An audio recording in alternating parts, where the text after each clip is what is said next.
ఆమేన్.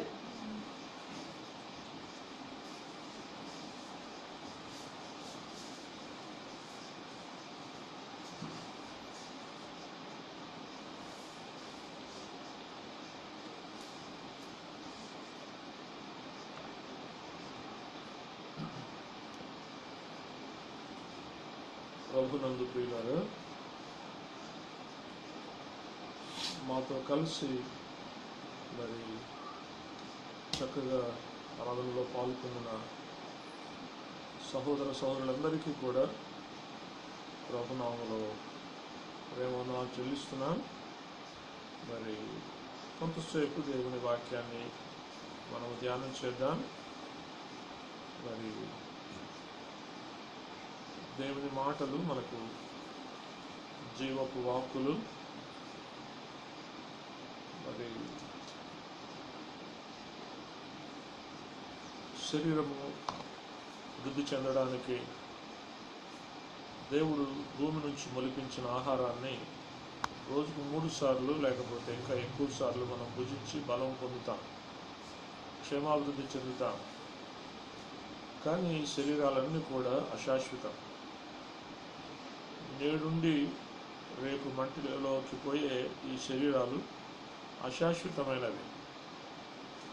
వాటి గురించే పొద్దున్న లేచినప్పుడు నిద్రపోయేదాకా ఆలోచన చేస్తూ ఆ శరీరాల కొరకే, ఆ శరీర అవసరముల కొరకే మనం అన్నీ చేస్తూ ఉంటాం. కానీ బైబిల్ ఒక మాట ఉంది, దృశ్యములు అనిత్యములు, అదృశ్యములు నిత్యములు అని. దృశ్యములు అనిత్యములు అంటే కొరింథీ పత్రికలో చదువుతున్నాం, 2వ కొరింథీ పత్రిక. దృశ్యములు అనిత్యములు అన్నప్పుడు కంటికి కనబడేదంతా మాయ, అశాశ్వతం, ఉండదు ఎల్లప్పుడు. కంటికి కనబడేటివన్నీ కూడా నశించిపోయేటివి, గతించిపోయేటివి, లేకుండా పోయేటివి. కానీ అదృశ్యములు నిత్యములు అన్నాడు. అదృశ్యములు అనగా మరి దేవుడు అదృశ్యుడు, నిత్యము ఉంటాడు ఆయన. అలాగే మానవుని ఆత్మ అదృశ్యమైంది, నిత్యము ఉంటుంది. ఇప్పుడు ప్రస్తుతం శరీరంలో ఉన్నాడు. దేవుడు ఆయుష్ ఇచ్చినంత వరకు ఈ మంటి శరీరంలో నివసిస్తాడు. ఒకరోజు మరి దేవుడు ప్రాణము తీసుకున్నప్పుడు ఈ ఆత్మ దేవుని యొద్దకు వెళ్ళిపోతాడు.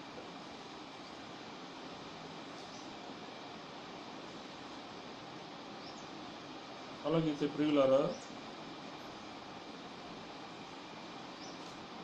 తాత్కాలికమైన ఈ శరీరంలో ఉంటాడు ఆత్మ. ఈ శరీరాన్ని విడిచిపెట్టిన తర్వాత శాశ్వతమైన జీవితాన్ని జీవించడానికి ప్రారంభిస్తాడు.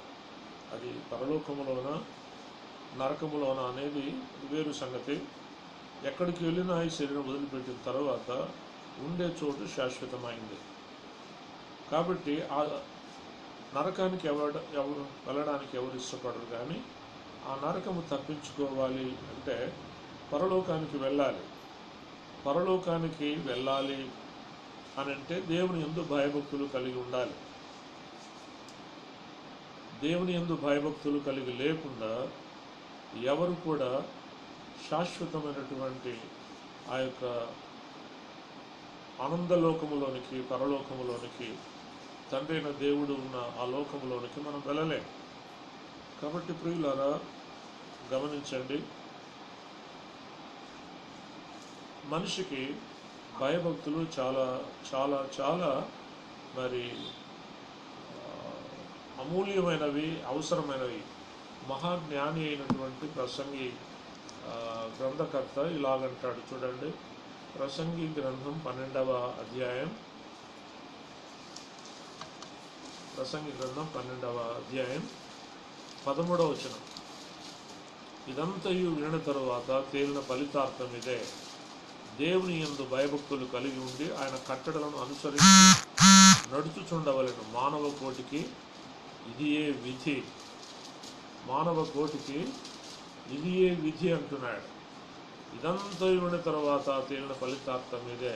ఇదంతా విన్న తర్వాత అంటే మహాజ్ఞాని అయినటువంటి సొలొమోను మహారాజు, ఆయన జ్ఞానం ఎంత గొప్పదంటే ఆయన ముందు ఉన్న రాజులకు ఎవరికి ఇంత జ్ఞానం లేదు. ఆ సొలొమోను మహారాజు తరువాత ఇప్పటిదాకా ఉన్న ఏ పాలకులు, ఏ రాజులు, ఏ మనుషులకు ఇంత జ్ఞానం లేదు. ఆయనకు ముందు అంత జ్ఞానము ఉన్నవారు ఎవరు లేరు. సొలొమోను మహారాజు తర్వాత ఈ రోజు వరకు కూడా అంత జ్ఞానం కలిగిన వారు లేరు. అంత మహా గొప్ప జ్ఞానము దేవుడు సొలొమోనుకి ఇచ్చాడు. ఆయన ఏం చేశాడంటే ఆకాశము కింద లేదా సూర్యుని కింద ఈ భూమి మీద ఉన్న సమస్తమును కూడా ఆయన పరిశీలనగా మరి తెలుసుకున్నాడు.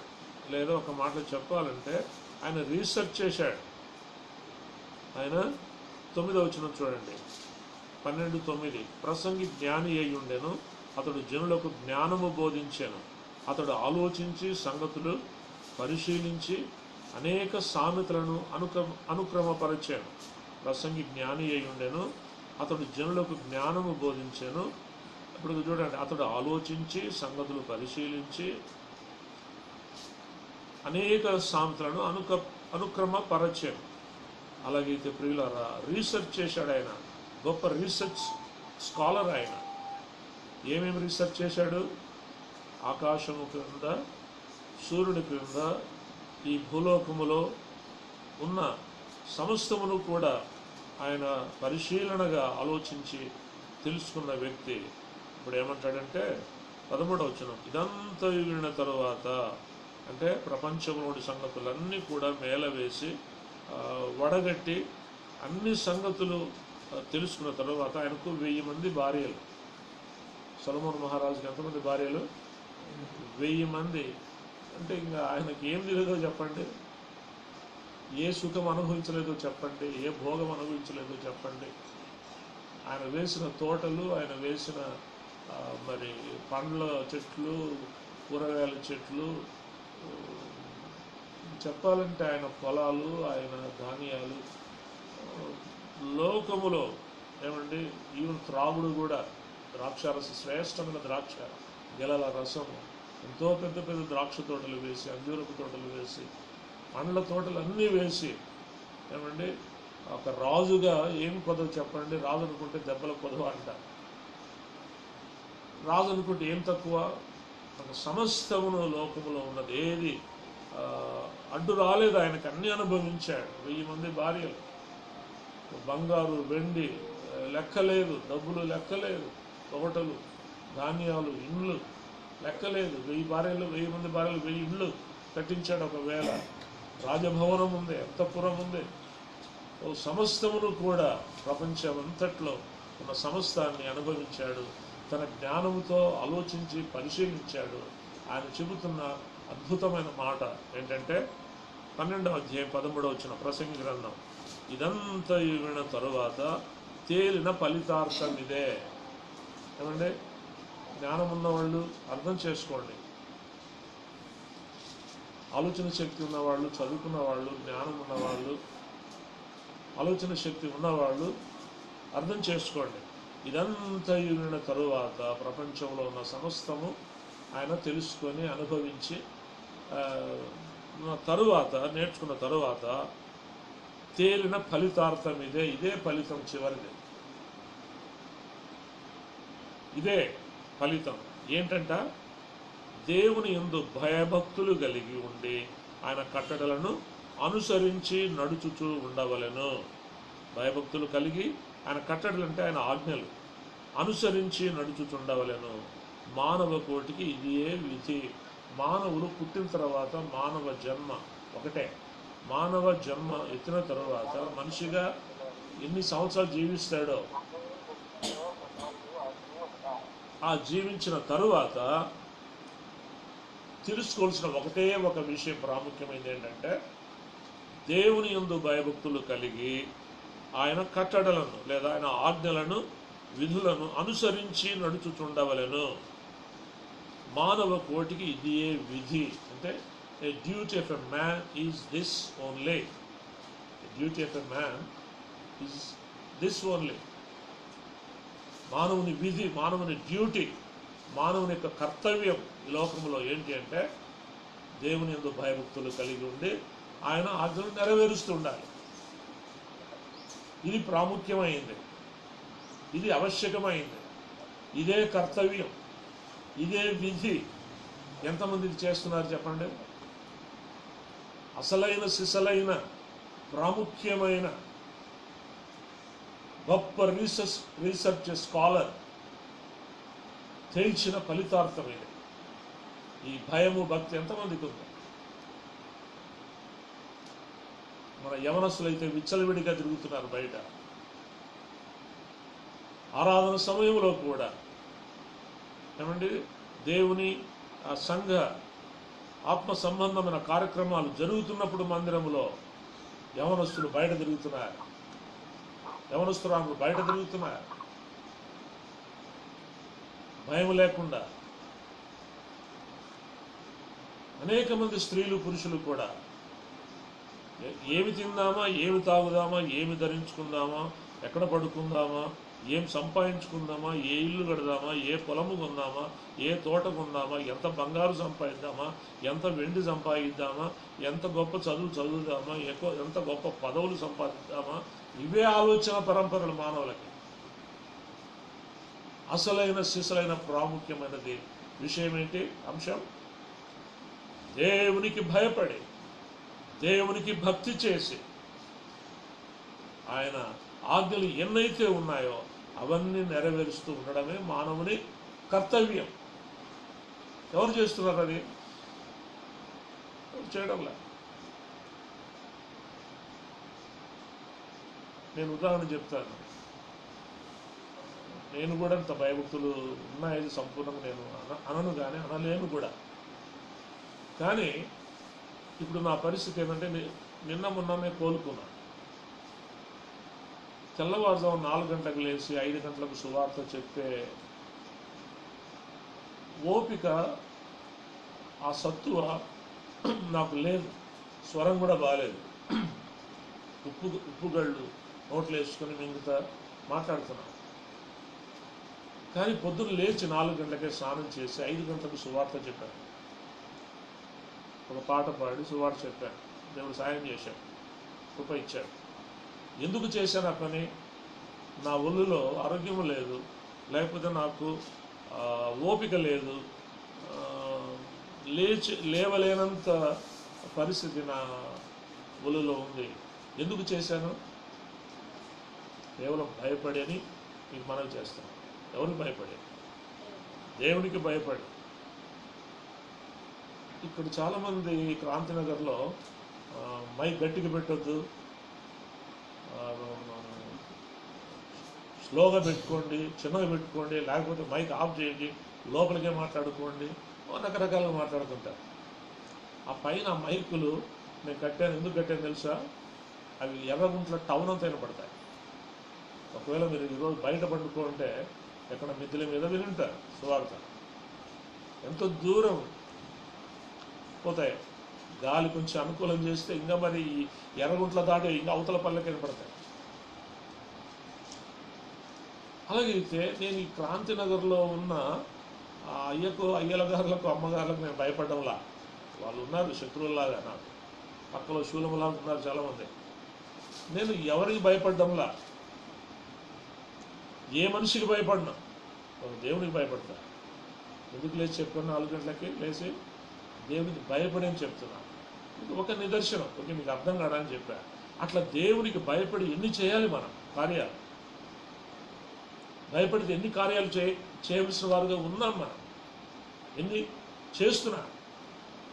మానవ కోటికి ఇది ఏ విధి చేస్తున్నాము, అడపదడప ఏదో భయము భక్తి లేకుండా. ఎవరికి లేదు. నేను 22 ఏళ్ల నుంచి ఎర్రగుంట్లో ఉన్నా. అన్ని కుటుంబాలు గమనిస్తున్నా, అందరి ఇళ్ళు తిరిగాను, అందరితో మాట్లాడాను, అందరి మధ్య నేను పని చేస్తున్నా. కానీ నిజంగా భయము భక్తి కలిగిన వాడు, దేవుడు అంటే భయపడే ఒక వ్యక్తిని కూడా నేను ఇంతవరకు చూడాల. మన ఎర్రగుంట్లలోనే పట్టణంలోనే చూడలేదు. ఎర్రగుంట్ల సంఘం ఉన్న కుటుంబాల్లో ఒక్కరు కూడా లేవు. ఒక స్త్రీ కానీ, ఒక పురుషుడు కానీ, ఒక యవనస్తుడు కానీ ఒక యవనస్తురాలు కానీ దేవునికి భయపడి వణికేవాళ్ళు పరుగు పరుగున వచ్చి దేవుని పనిలో పాలు పొందేవారు. ఒకరు నాకు కనపడలే 22 ఏళ్ల నుంచి. ఊరికే వీలుంటే వచ్చేవాళ్ళే, ఊరికే వీలుంటే వచ్చేవాళ్ళే, లేకపోతే ఆపద మొక్కుకోవడానికి వచ్చేవాళ్ళే. లేకపోతే ఈరోజు ఆదివారం కదా, ఇంట్లో ఏమి లేవు, పని పాటలు ఏమి లేవు, ఎవరు బంధువులు లేరు, చుట్టాలు రాలే, ఏం రాలే, ఊరికి ఉండి ఏం చేస్తామని వచ్చేవాళ్ళే. భయపడి భక్తి చేయడానికి వచ్చేవాళ్ళు, పరుగు పరుగున వచ్చేవాళ్ళు, సమయానికంటే ఇంకా ఒక పావు గంట ముందు చేరుకునేవాళ్ళు భయపడి. ఒక్కర్లే. కానీ మానవ కోటికి విధి ఏంటి, కర్తవ్యం ఏంటి, డ్యూటీ ఏంటి, ఆశయం ఏంటి, ఆవశ్యకత ఏంటి? దేవుడు కోరుకుంటున్నదే భయభక్తులు కలిగి ఆయన ఆజ్ఞలు నెరవేర్చాలంట. ఏంటి భయభక్తులు అంటే? సామెతలు 8:13 ఉంది, యెహోవాయందు భయభక్తులు కలిగినుట చెడుతనమును అసహించుకునుటయే. ఏంటంటే భయభక్తులు? భయభక్తులు ఎన్నిసార్లు చెప్పావు? ఏందయ్యా భయభక్తులు అని అంటే, సామెతలు 8:13 యెహోవాయందు భయభక్తులు కలిగి ఉండుట చెడుతనమును అసహించుకునుటయే. ఎంతమంది చెడుతనం అసహించుకొని జీవిస్తున్నాం?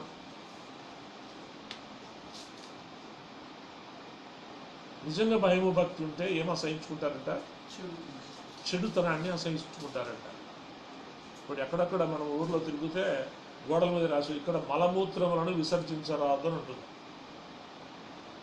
చూస్తే కొన్ని ఇళ్ల దగ్గర, కొన్ని కాంపౌండ్ల దగ్గర రాసి ఉంటుంది, అక్కడ ఇక్కడ మలమూత్రములను ఎవరు విసర్జింపరాదు. విసర్జించేటివి ఏంటివి?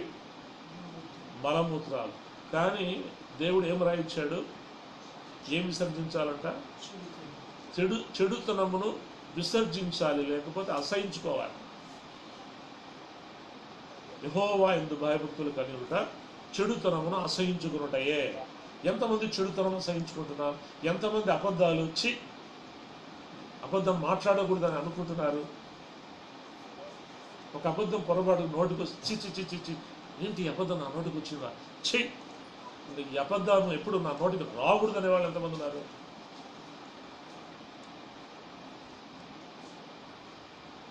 ప్రియులారా, చెడుతనం అసహించుకునుట అన్నప్పుడు చాలామంది గర్వం ఉంది, చాలామందిలో విధేయత లేదు.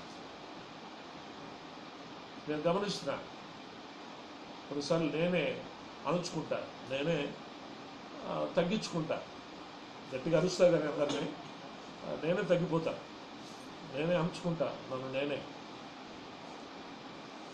ఇంత గర్వం ఉంది, విధేయతలే. అది ఏమి గర్వమో నాకు తెలియదు, కానీ మొత్తానికి గర్వంతో నిండుకున్నారు. గర్వం, అహంకారం ఉంది, లోబడే గుణము లేదు, విధేయత లేదు, చెడు ప్రవర్తన ఉంది, వంకర మాటలు ఉన్నాయి.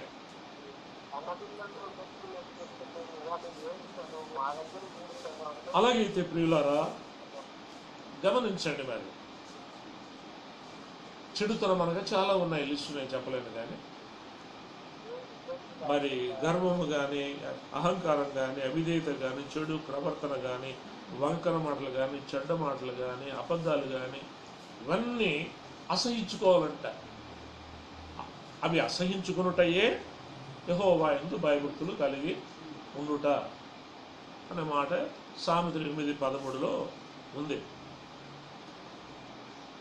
దేవుడు ఆజ్ఞాపించాడు చూడండి, ఆ భయభక్తులు కలిగి ఉండాలని. ద్వితీయోపదేశకాండం 6వ అధ్యాయం, ద్వితీయోపదేశకాండం 6వ అధ్యాయం 24వ వచనం. మనకు ద్వితీయోపదేశకాండం 6వ అధ్యాయం 24వ వచనం. మనకు నిత్యము మేలు కలుగుటకై యెహోవా నేటి వలె మనలను బ్రతికించున్నట్లు మన దేవుడైన యెహోవాకు భయపడి ఈ కట్టడలన్నిటినీ గైకొనవలనని మనకు ఆజ్ఞాపించెను. మనకు ఆజ్ఞాపించెను. ఎవరు ఆజ్ఞాపించింది? దేవుడు. ఏమండి, సచివాలయం పెద్దోళ్ళు ఆజ్ఞాపిస్తే పరుగున ఇంటింటికి పోయి చేయాల్సిందే పనులు, వాలంటీర్లు. అవునా? ఒక సూపర్వైజరు, ఒక లేకపోతే ఇంకెవరో ఉన్నారనుకో, మేడమో సారో, ఒక మాట చెప్తే పరుగు పరుగున సాయంత్రం లోపల ఒక 50 ఇండ్లకు చెప్పి ఏమి రాసుకొని రావాలంటే పరుగు పరుగున పోవాలి. అధికారులు చెబితే పరుగు పరుగున పరిగెత్తా. సిఐని చూస్తే ఎర్రముట్లో భయపడుతున్నారు. 4 రోజులకు పోతే సిఐ వచ్చా ఇదే మాట అందరు నోట్లో. కొడతాడు అందరిని, కొట్టి ముందు కొట్టడం, లాఠీతో మళ్ళీ మాట్లాడడం. ఎక్కడోళ్ళు అక్కడ శిల్పాలు అయిపోతారు. సిఐ వస్తున్నాడంటే బండ్ల మీద ఉండి నడుచుకుంటా పోతా ఉంది. ఏమండి ఎందుకు భయపడతారు? చేతికి గ్లౌజ్ ఉండదు, లేకపోతే ముక్కుకు అది రుమాలు ఉండదు. ఏమంటే లేకపోతే ఇద్దరు పోతూ ఉంటారు బండి మీద, ఏదో ఉంటాయి లొసుగులు. అదో సిఐ అంటారు. ఎక్కడోళ్ళు అక్కడ శిల్పాలు అయిపోతారు కదలకుండా. సిఐకి భయపడుతున్నారండి, పోలీసు వాళ్ళకి భయపడుతున్నారు. కానీ ఎవరికి భయపడాలని దేవుడు చెప్తున్నాడు చూడండి. మనకు నిత్యము మేలు కలుగుటకై. భయపడితే ఏంటంట? మేలు, నిత్యము మేలు జరుగుతుందట. మనకు నిత్యము మేలు కలుగుటకై యెహోవా నేటి వలె మనలను బ్రతికించున్నట్లు మన దేవుడైన యెహోవాకు, చదవండి అందరూ, మన దేవుడైన యెహోవాకు భయపడి ఈ కట్టడలన్నిటినీ, అంటే లేదా ఈ ఆజ్ఞలన్నిటినీ గైకొనవలనని మనకు, చెప్పండి అందరూ, మనకు ఆజ్ఞాపించాను. మరి ఎంతమంది భయపడుతున్నాం? ఆజ్ఞాపించాడు ఆయన భయపడండి అని. భయం లేకుండా ఉన్నాం అంటే ఆజ్ఞను మీరుతున్నాం. పాపమా కాదా? అసలు పాపం అంటే ఏంటి? ఆజ్ఞాతిక్రమమే పాపం. నాకు భయపడండి, నా ఆజ్ఞలు కట్టడలు నెరవేర్చండి, అది కూడా నీకు నిత్యము మీకు మేలు కలుగుతుంది. నిత్యము మీకు మేలు కలుగుటకై నాకు భయపడండి అని ఆజ్ఞాపిస్తున్నాడు ఆయన. కాబట్టి ఇక్కడ కూర్చున్న వాళ్ళు మరి ఎంతమంది ఉంటున్నారో నాకు తెలియదు, కానీ మరి ఇక్కడ కూర్చున్న మనం అందరము కూడా దేవునికి భయపడుతున్నామా? భయపడడం లేదంటే ఆజ్ఞను అతిక్రమిస్తున్నాం, పాపం చేస్తున్నాం. ఆజ్ఞాపించడు భయపడండి అని, లోబడండి అన్నాడు. భయపడకపోతే ఏమండి, ఈ సమయం గుర్తించకపోతే, ఈ సమయం ప్రభుని జ్ఞాపకం చేసుకునే సమయం జ్ఞాపకం చేసుకోకుండా, ఏమంటే దేవుని సన్నిధికి రాకుండా, ఆయన ఆజ్ఞకు లోబడకుండా విచ్చలవిడిగా మనం తిరుగుతూ ఉంటే అటు ఇటు సొంత పనుల మీద, భయం లేనితనమే. పాపము చేస్తున్నాం, పాపంలో ఉన్నట్టే. పాపానికి శిక్ష ఉంది. ఇప్పుడు వచ్చింది కదా కరోనా, పాపానికి వచ్చే శిక్ష. పొద్దు నేను పాట పాడాను, పాపం చేయొద్దు అయ్యయ్యో అది మహా శాపం, ఆ పాప ఫలితమే ఈ రోగ రుగ్మతలు. ఆ పాప ఫలితమే ఈ రోగ రుగ్మతలు. కాబట్టి భయపడకుండా ఉన్నప్పుడు పాపం చేస్తున్నట్టే, పాపం చేస్తూ ఉంటే రుగ్మతలు వస్తాయి, రోగాలు వస్తాయి. కరోనా ప్రపంచానికంతా, నేను పుట్టినప్పటి నుండి నేను ప్రపంచానికంతా సోకిన వ్యాధి ఇది ఒకటే నాకు తెలిసింది. ప్రపంచానికంతా ఒకటే వ్యాధి, లక్షలు చనిపోతున్నారు. ఏమండి, పేపర్ల అకౌంట్కి లేదా గవర్నమెంట్ యొక్క లెక్కలకు వచ్చింది 3.5 లక్షలు 4 లక్షలే, కానీ లెక్కకు రానివి ఎక్కడెక్కడో రాలిపోతున్నారు. వారికి వైద్యం అందుబాటులో లేదు. మరి ఇంకొక 3 లక్షలు వేసుకోవచ్చా వాళ్ళని? అలాగైతే లక్షల మంది రాలిపోతున్నారు పిట్టల్లాగా. కారణం అవిధేయతే, పాపమే, దేవునికి భయపడకోకుండా ప్రవర్తించడమే. ఇంకా ఏమి అనుమానం ఏమి లేదు. అలాగైతే దేవునికి భయపడమని దేవుడు ఆజ్ఞాపిస్తున్నాడు. నిత్యము మేలు కలుగుతుంది మీకు అని చెబుతున్నాడు. నిత్యం మేలు కలుగుతుందని అక్కడ చూస్తున్నాం. మరొక మాట చూడండి, సమూయేలు రాసిన మొదటి గ్రంథం 12వ అధ్యాయం సమూయేలు రాసిన గ్రంథం, సమూయేలు రాసిన మొదటి గ్రంథం 12వ అధ్యాయం 14వ వచనం. మీరు యెహోవా యందు భయభక్తులు కలిగి మీరు యెహోవా యందు భయభక్తులు కలిగి ఆయన మాటను విని ఆయనను సేవించి ఆయన ఆజ్ఞను భంగము చేయక ఆయన ఆజ్ఞను భంగము చేయక మీరును మిమ్మును ఏలు రాజును మీ దేవుడైన యెహోవాను అనుసరించడలా మీకు క్షేమము కలుగును. విన్నారా? క్షేమం అంటే మంచిది, ఇట్స్ బెటర్, ఇట్స్ గుడ్.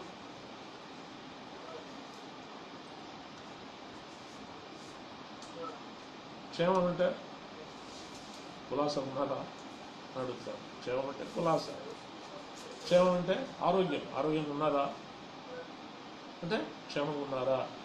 క్షేమంగా ఉన్నారంటే ఆరోగ్యంగా ఉన్నారా, కులాసగా ఉన్నారా, సంతోషంగా ఉన్నారా, హ్యాపీయా, ఏ ఇబ్బందులు లేవు కదా, దుఃఖం లేదు కదా, కష్టం లేదు కదా, నష్టం అంతా క్షేమమే కదా. తల్లి, పిల్ల, పాప, బావ, అక్క, చిన్నమ్మ, పెద్దమ్మ బాగున్నారా, చెల్లమ్మ ఆడుతున్నాడు, అంతా క్షేమమే కదా, అంతా బాగున్నారు కదా. బాగుండాలంటే ఏం చేయాలంట? మీరు యెహోవా యందు భయభక్తులు కలిగి. దేవునికి భయపడితే క్షేమంగా ఉన్నట్టే. కానీ నేను ముందుగా చెప్పాను మీతో, ఎర్రగుంటలో చాలామంది క్రైస్తవులు తెలుసు నాకు. ఏమండి, మన సంఘస్థులే కాదు, ఇప్పుడు అన్ని సంఘాలకు హాస్టల్ ప్రెసిడెంట్గా ఉన్నా నేను. అన్ని సంఘాలు తిరుగుతా, పిలిస్తే చూస్తున్నాను, చాలామందిని గమనిస్తున్నాను, పాస్టర్లను కూడా గమనిస్తున్నాను. భయభక్తులే, భయపడరు, ఏదో చేసుకుంటూ పోతున్నారు, భయంలే.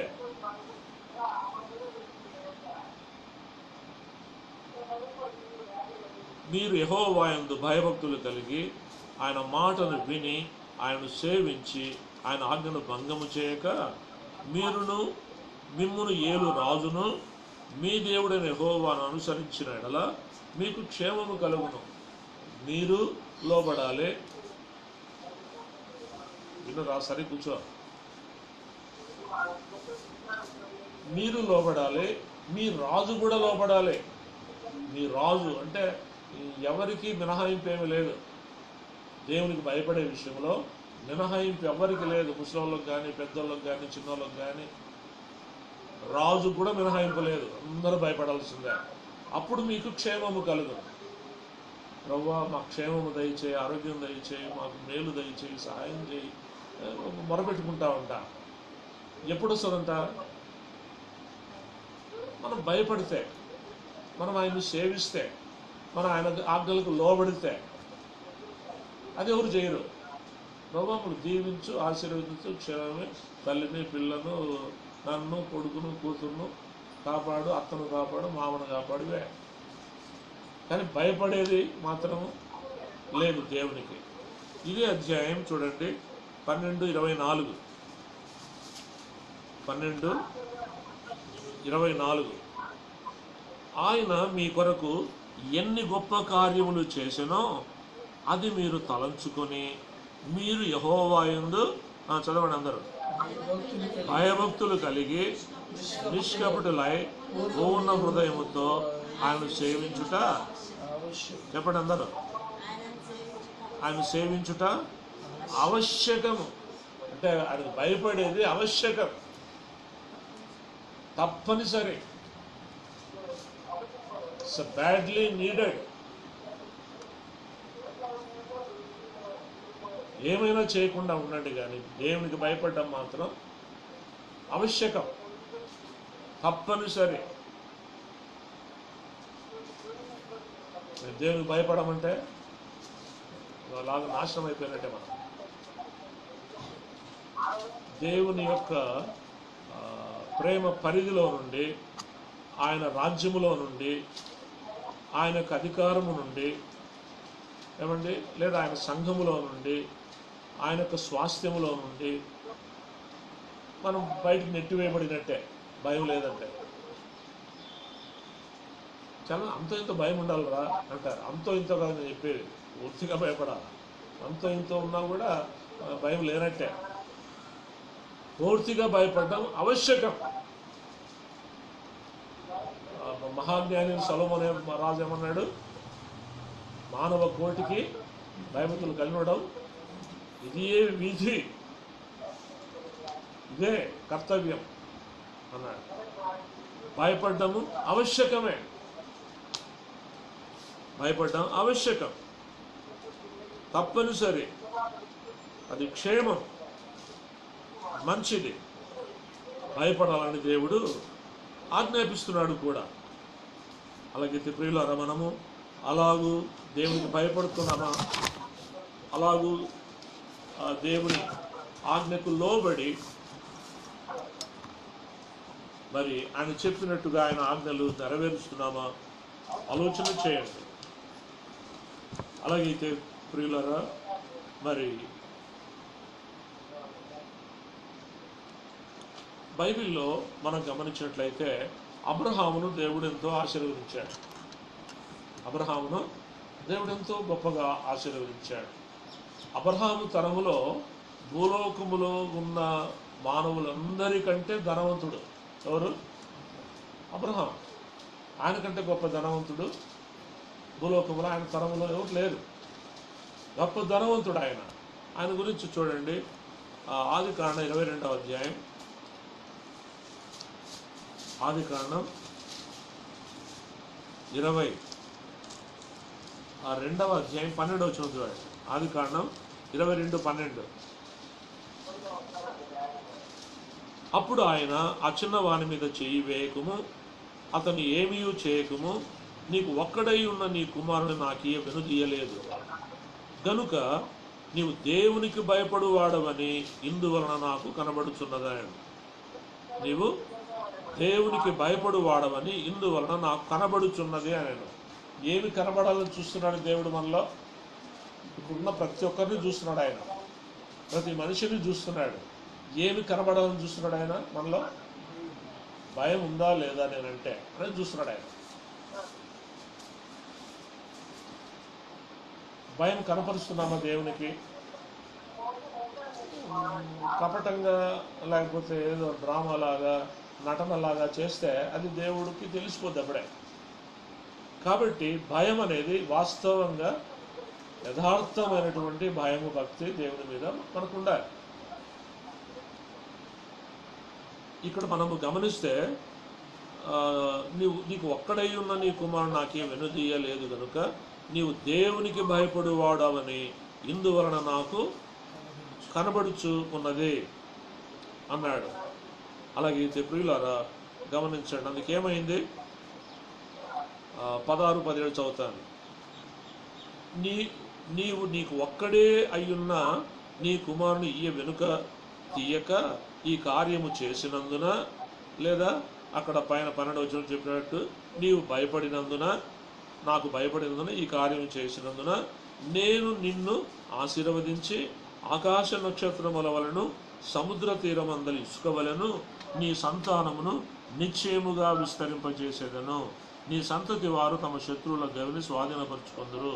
మరియు నీవు నా మాట వినినందున భూలోకములోని జనములన్నీ నీ సంతానం వలన ఆశీర్వదించబడును. నా తోడని ప్రమాణము చేస్తున్నానని యెహోవా సెలవిచ్చాను. చూసారా? నీవు భయపడినందున, నీవు ఈ పని చేసినందున నేను నిన్నేం చేస్తున్నాను? ఈ లోకములో ఉన్న వారందరికంటే నిన్ను ఎక్కువగా ఆశీర్వదిస్తున్నాను. ఎంత? నేను నిన్ను ఆశీర్వదించి ఆకాశ నక్షత్రముల వలెను సముద్ర తీరమందలి ఇసుక వలెను. ఇసుక ఎవరు లెక్క పెట్టగలరా? నక్షత్రాలు ఎవరు లెక్క పెట్టగలరా? అట్లా నేను నిన్ను, నీ సంతానాన్ని ఆశీర్వదిస్తాను. ఏమండి? నీ సంతతి వారు తమ శత్రువుల గవిని స్వాధీనపరుచుకుందరు. శత్రువులు కూడా జయిస్తావు నీవు, నీ సంతానం. మరియు నీవు నా మాట వినినందున భూలోకములోని జనములన్నీ నీ సంతానము వలన ఆశీర్వదించబడును. నా తోడని ప్రమాణము చేసి యెహోవా సెలవిచ్చాను. ఈ మాట ప్రకారము ఈరోజు మనం ఏమన్నా ఆశీర్వదించబడ్డాము, రక్షించబడ్డాము, మనం ఏదైనా పాపంలోంచి బయటకు వచ్చాము, దేవుని కృపకు పాత్రలం అయ్యాము అంటే ఎవరిని బట్టి అంటే మన సొంత సామర్థ్యాన్ని బట్టి కాదు, మన యోగ్యతను బట్టి కాదు. ఎవరిని బట్టి అంటే అబ్రహామును బట్టి. ఏమండి, అది 18వ వచనం చెప్తుంది. నీవు నా మాట వినందున భూలోకములోని జనములన్నీ, అంటే ఆ భూలోకములోని జనములన్నింటిలో కూడా మనం కూడా ఉన్నామా? మనం కూడా ఉన్నాం. కాబట్టి మనం ఎట్లా ఆశీర్వదించబడ్డాం? ఒకప్పుడు ఎట్లా ఉంటుంది మన వెనక జీవితం చూస్తే 10 సంవత్సరాల వెనకల, ఒక 15 సంవత్సరాల వెనక చూస్తే మన జీవితం ఎట్లా ఉండేది, ఇప్పుడు ఎట్లా ఉన్నాం? ఎంతగా ఆశీర్వదించాడు? ఎవరిని బట్టి? నిన్ను బట్టి అని అంటున్నాడు. ఎవరు ఆయన? నిన్ను బట్టి అంటే అబ్రహామును బట్టి. ఎవరు ఆయన? దేవునికి భయపడేవాడు. నీవు నాకు భయపడినందున నేను నిన్ను ఆశీర్వదిస్తాను. ఆకాశ నక్షత్రం వలె సముద్ర తీరంలో ఉండి ఇసుక రేణువుల వలె నిన్ను ఆశీర్వదిస్తాను. ఎందుకు? నీవు నాకు భయపడినందున, నీవు నేను చెప్పిన పని చేసినందున భయపడి. నిన్ను బట్టి భూలోకంలో ఉండే సర్వజనులను కూడా మరి నేను ఆశీర్వదిస్తాను. భూలోకంలోని జనములన్నీ నీ సంతానం వలన ఆశీర్వదించబడను. అందుకే ఏమయ్యాడు అబ్రహాము విశ్వాసులకు తండ్రి అయ్యాడు. తర్వాత అబ్రహాము దేవునికి స్నేహితుడయ్యాడు. తనకు భయపడేవాడే కానీ నువ్వు నా స్నేహితుడు అన్నాడు. అబ్రహాము విశ్వాసులకు తండ్రి అంటే ఎవరెవరైతే విశ్వాసులుగా ఉన్నారో, నేను విశ్వాసుని విశ్వాసురాలని, విశ్వాసులు అంటే మనకు తండ్రి ఎవరంట? అబ్రహాం. శారా మన తల్లి, అబ్రహాము మన తండ్రి. ఆ భాగ్యాన్ని అబ్రహాముకు శారాకు దేవుడు ఇచ్చాడు. వారికి పిల్లలుగా ఉండే భాగ్యం మనకిచ్చాడు. దేన్ని బట్టి? కేవలము భయము భక్తిని బట్టి. అలాగైతే ప్రియులారా, మనం భయపడుతున్నామా? భయపడడం ఎంత అవసరం, మన కర్తవ్యం, మన డ్యూటీ, మన ఆవశ్యకత ఏంటి? చదువు కాదు, పదవి కాదు, బంగారు కాదు, బట్టలు కాదు, వెండి కాదు, ఆస్తి కాదు, అంతస్తులు కాదు, ఉద్యోగం కాదు. ఏది మనకు కావాల్సింది, దేవుడు కోరుకుంటున్నది, మనలో చూస్తున్నది ఆయన ఏంటి? ఉందా లేదా అని. నాకు భయపడతారా లేదా? భయపడి భక్తి చేస్తారా లేదా? నాకు భయపడి నా ఆజ్ఞలు నెరవేరుస్తారా లేదా అని చూస్తున్నాడు ఆయన. అబ్రహాములో చూశాడు అన్నాడు. ఈనాడు కూడా ఆయన కనుదృష్టి లోకమంతటా సంచారం చేయించున్నదని చదువుతాను కీర్తనలో. ఆయన కనుదృష్టి లోకమంతటా సంచారం చేస్తుందట. 14వ కీర్తనలో యెహోవా యందు భయభక్తులు కలిగి వివేకము కలిగి నడుచుకునిచున్నవాడు ఎవడైనా ఉన్నాడా లేదు అని ఆయన ఆకాశము నుండి నరులను పరిశీలించి చూచెను. ఇప్పటికీ ఆకాశము నుండి ఆయన మరి పరిశీలనగా చూస్తున్నాడు నరులందరినీ కూడా. భయపడి వివేకము కలిగి భక్తి చేసేవాళ్ళు ఉన్నారా లేదా? అందులో నువ్వు ఉన్నావా మరి చూస్తూ ఉండగా మరొక మాట చూడండి, ద్వితీయోపదేశకాండం 6:2.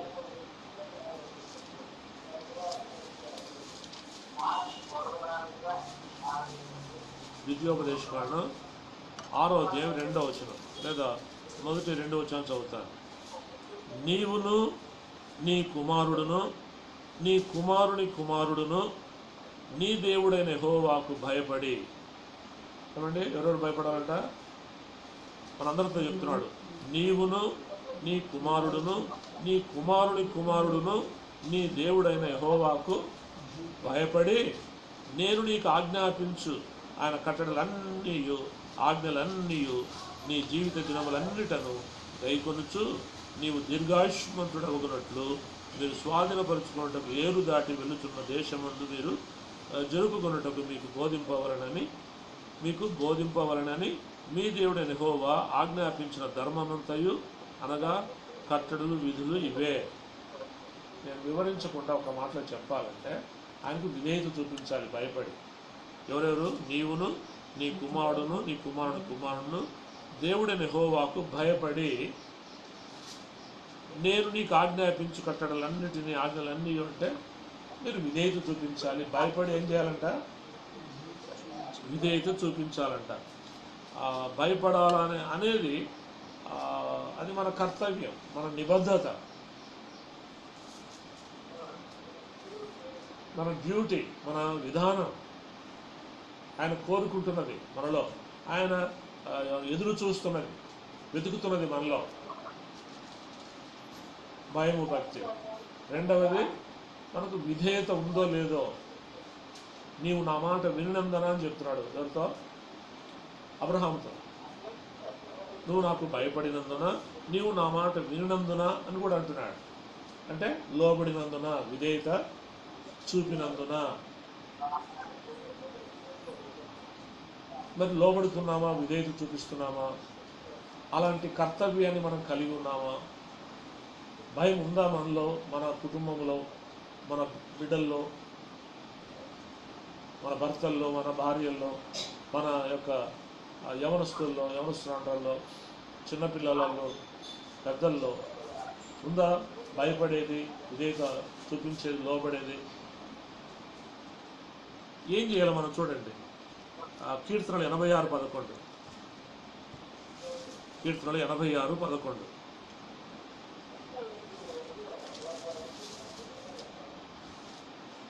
దావీదు కీర్తన ఇది 86:11. యెహోవా, నేను నీ సత్యమును అనుసరించి నడుచుకున్నట్లు నీ మార్గమును నాకు బోధింపుము. నీ నామమునకు భయపడినట్లు నా హృదయమునకు ఏకదృష్టి కలుగచేయము. ఏమండి? 86వ కీర్తన 11వ వచనం. యెహోవా, నేను నీ సత్యమును అనుసరించి, అంటే నీ వాక్యము అనుసరించి నడుచుకున్నట్లు నీ మార్గమును నాకు బోధింపుము. అంటే నేను నేర్చుకుంటాను, లోబడతాను, నాకు బోధించు. నీ నామమునకు భయపడినట్లు నా హృదయమునకు ఏకదృష్టి కలుగచేయము. వీళ్ళ మనంతటా మనము భయపడలేము, భయం తెచ్చుకోలేము. కానీ దావీదు కూడా లేదు. దావీదు అడుగుతున్నాడు, దేవుని ప్రార్థన చేస్తున్నాడు. నీ నామమునకు భయపడినట్లు నా హృదయమునకు ఏకదృష్టి కలుగచేయము. యెహోవా, నేను నీ సత్యమును అనుసరించి నడుచుకున్నట్టు నీ మార్గం నాకు బోధింపుము. నీ నామమునకు భయపడినట్లు నా హృదయానికి ఏకదృష్టి కలుగచేయము. అలాగైతే మనకందరికి ఎవరికి లేదు భయం, భక్తి? మన కుటుంబాల్లో భర్తకు కానీ, భార్యకు కానీ, పిల్లలకు కానీ, యవనస్తురాలకు కానీ, ఏమంటే సంఘంలో కానీ, కుటుంబాల్లో కానీ, వ్యక్తుల్లో కానీ భయం, భక్తి ఎవరికి లేదు. అసలు భయభక్తులు అంటే ఏం చెప్పుకున్నా? చెడుతనమును అసహించుకున్నటయే. గర్వం నుంచి, అహంకారం నుంచి, చెడ్డ మాటల నుంచి, సరసోక్తుల నుంచి, అబద్ధాల నుంచి, చెడు ప్రవర్తన నుంచి, అన్నిటి నుండి అసహించుకొని బయటికి రావడమే.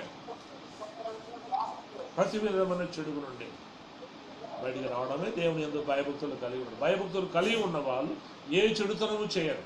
వారి ప్రవర్తన చాలా జాగ్రత్తగా చూసుకుంటారు. దేవుని ఆజ్ఞలకు అన్నిటికీ లోబడతారు.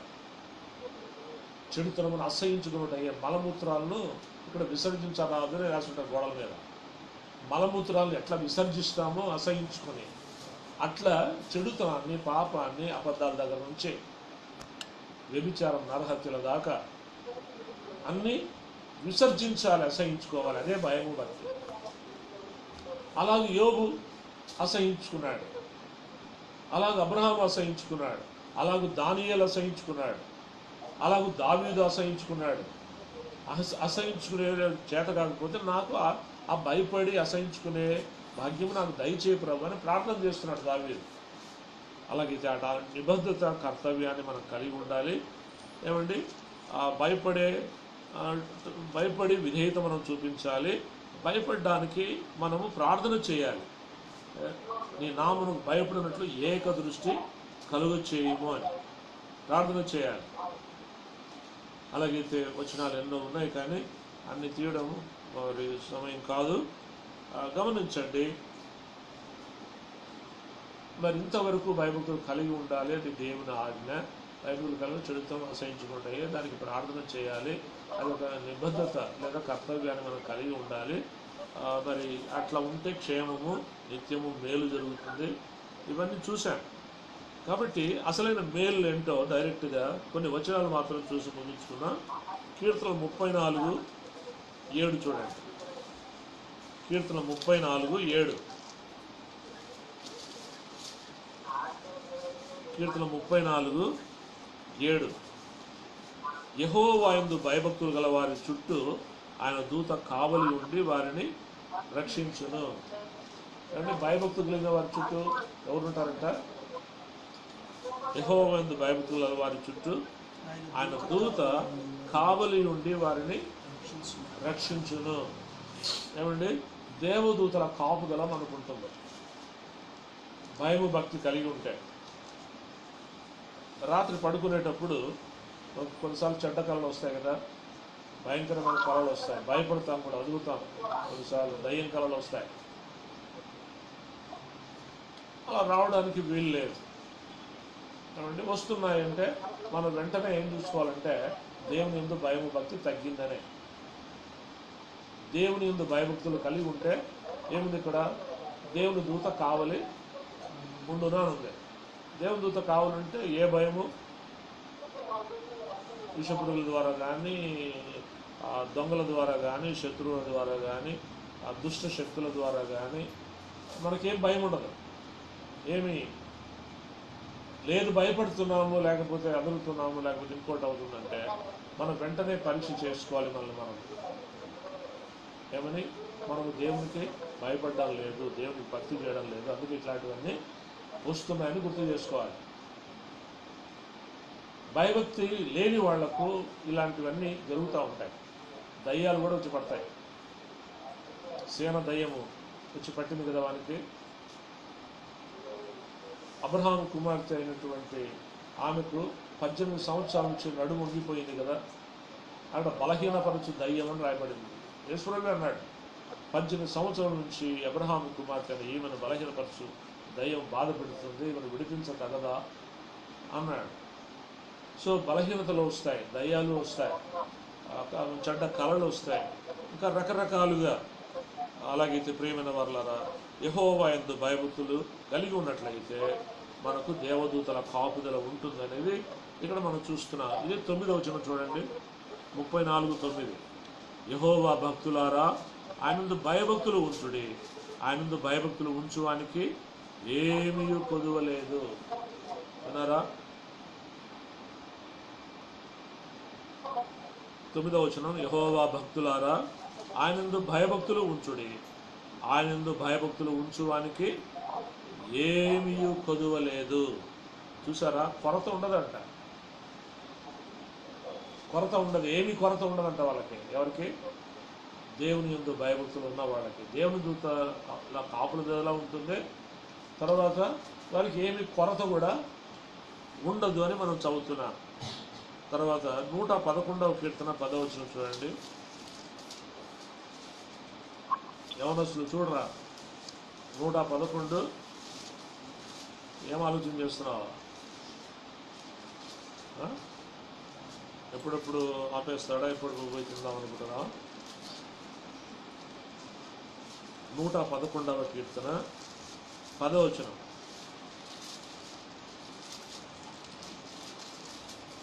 నూట 11:10 ఏముంది? యెహోవా యందలి భయము జ్ఞానమునకు మూలం, ఆయన శాసనములను అనుసరించు వారందరూ మంచి వివేకము గలవారు. అలాగైతే ప్రియులారా గమనించండి, జ్ఞానం ఎవరికైనా కావాలి అంటే జ్ఞానానికి మూలం, జ్ఞానం పొందడానికి ప్రారంభం ఏంటంటే భయభక్తులు కలిగి ఉండాలి. జ్ఞానం కావాలి ఎవరికైనా, లోకంలో ఉన్న అందరికంటే, లేకపోతే సొలొమోను మహారాజు లాగా జ్ఞానం కావాలా మనకు? ఏముంది ఇక్కడ? యెహోవా యందలి భయము జ్ఞానమునకు మూలం. దేవునికి భయపడే వారిలో ఏముంటుందంట? జ్ఞానం ఉంటుందంట. మీకు కావాలరా జ్ఞానం? పెద్దకి నుంచి చెయ్యి.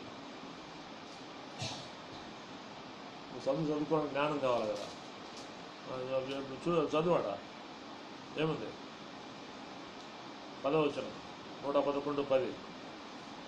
యెహోవా యందలి భయము జ్ఞానమునకు మూలము.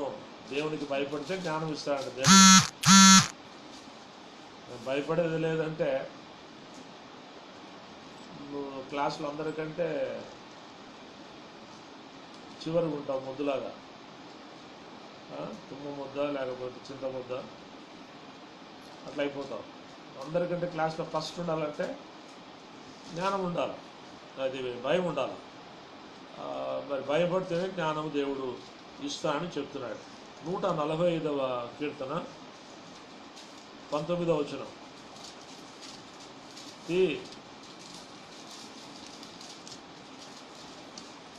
ఊరికే బుద్ధుడు కూర్చున్నావు. 145వ కీర్తన 19వ వచనం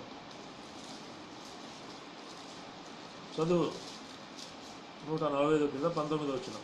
తన యందు భయభక్తులు గల వారి కోరిక ఆయన నెరవేర్చును, వారి మొర్ర ఆలకించి వారిని రక్షించును. విన్నారా? తన యందు భయభక్తులు గల వారి కోరిక ఆయన నెరవేర్చును. గుంతమ్మ కోరికలు అంటూ ఉంటారు కదా, గుంతమ్మ కోరికలు కొడతా ఉంటారు వీళ్ళంతా. కోరికలు కోటలు దాటిపోతాయి. ఎన్ని కోరికలు అబ్బా చెప్పలేము. కోరికలు యవనస్తులకి ఇంకా చాలా ఉంటాయి కోరికలు. యవనస్తులకి కోరికలు ఎక్కువ.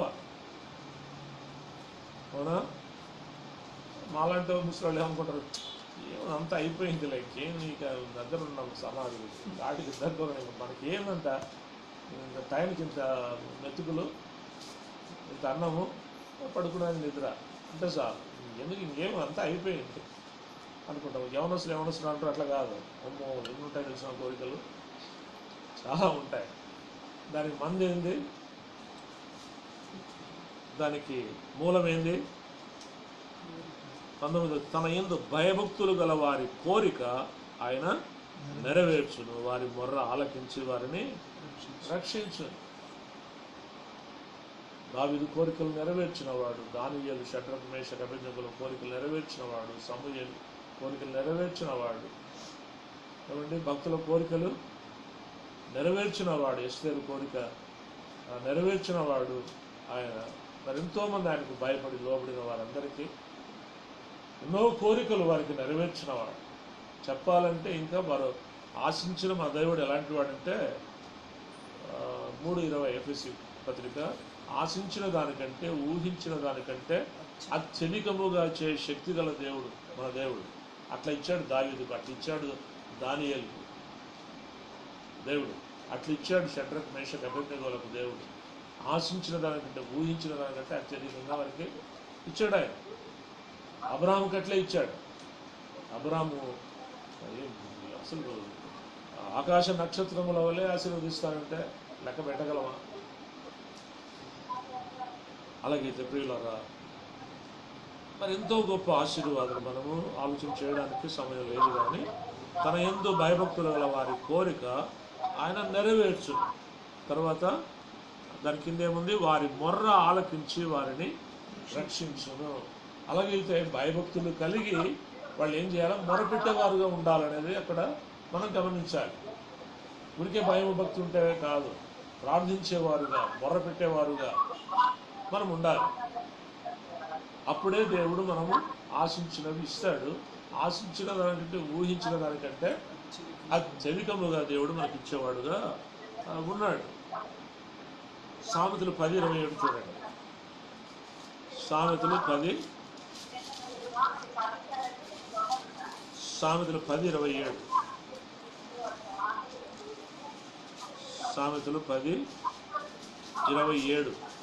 యెహోవా యందు భయభక్తులు కలిగి ఉండుట దీర్ఘాయువునకు కారణం, భక్తిహీనుల ఆయుష్ తక్కువైపోవు. యెహోవా యందు భయభక్తులు కలిగి ఉండుట దీర్ఘాయువునకు కారణం. ఎక్కువ సంవత్సరాలు బతకాలంటే